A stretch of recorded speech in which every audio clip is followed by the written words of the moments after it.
Welcome to Penrose Learning, where we make understanding easy. You begin by forcing the environment into a known good state.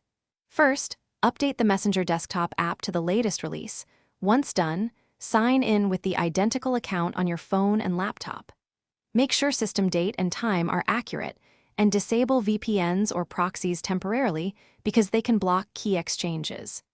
Confirm your laptop allows Messenger network traffic through the firewall. These prerequisites speed up key negotiation and avoid avoidable failures, so don't skip them.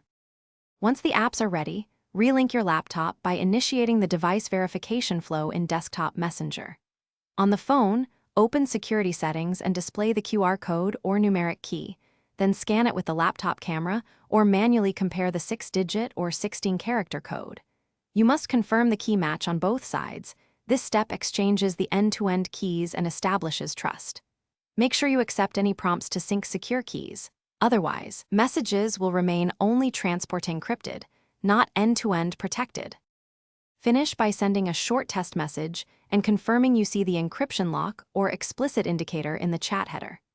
If the indicator doesn't appear, log out of Messenger on every device, reinstall the desktop and mobile apps, and then repeat the verification and key exchange exactly as before.